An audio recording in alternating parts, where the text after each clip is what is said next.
শুন দেখে আসি হোয়াটসঅ্যাপ বিল্লাল উমর ভাইকে কি বলে। উমর নামের একটা ছেলে চর্চা বিলালের সাথে চ্যালেঞ্জে আসো, come to the point. Show up করবা, শো আপ করো। আমার গত মাসের ইনকামটা দেখা কি, এই যে চর্চা বিলালের আর্নিং দেখাচ্ছে 5,12,572 স্টার, $5,125 স্টার। আমাকে হোয়াটসঅ্যাপ বিল্লাল ভাই তে দেখা জানি আপনি মাইনচেরে পাগল করলেন। শুধু স্টারের ইনকাম, মনিটেশন নাই। $5,000 প্রায় বাংলাদেশের 6 লাখ টাকার মতো এক মাসের শুধু স্টারের ইনকাম।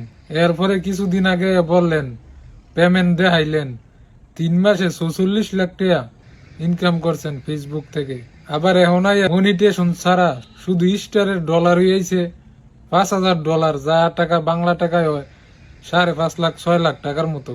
তো আপনার ইটা দেখে জানি বাংলাদেশের উটুলা লিস্কাওয়ালা আল্লুয়া জাল্লুয়া কাল্লুয়া সব জানি এখন কাম কাজ ছাইরা দিয়া এই কন্টেন্ট ক্রিয়েশনে নামছে। এরা এক বছরে $100 স্টার থেকে ইনকাম করতে পারবো। বা ধরেন না কন্টেন্ট মনিটেশন হয়ে পাইছে, কন্টেন্ট মনিটেশন থেকে 5 বছরে একটা পেমেন্ট উঠাইতে পারবো, মনে তো হয় না।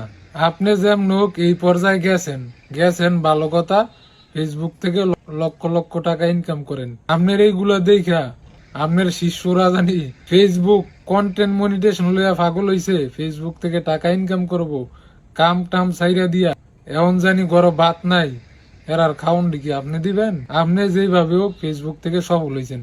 ফেসবুক থেকে কি সবাই সফলতা পায়? আপনারা কিছু কন্টেন্ট ক্রিয়েটার আর বউ ব্যবসায়ীরা ফেসবুক থেকে কোটি কোটি টাকা কামাইছেন। এখন সেইগুলা দেখে আমরা পাগল হইলে সারবো নাকি আমরা কর্ম করেই খাইতে হইব? হ্যাঁ, আপনি যদি পারেন তাহলে আপনার কাজের পাশাপাশি আপনি ফেসবুকে কন্টেন্ট তৈরি করেন। যদি আপনি পারেন তাহলে সফল হইবেন। বাংলাদেশের অনেক মানুষ কাজ কাম ছাইরা দিয়া এই কন্টেন্ট ক্রিয়েশন নিয়ে পাগল হইছে। ভাই, ফেসবুকের ইনকাম কিন্তু চিরস্থায়ী।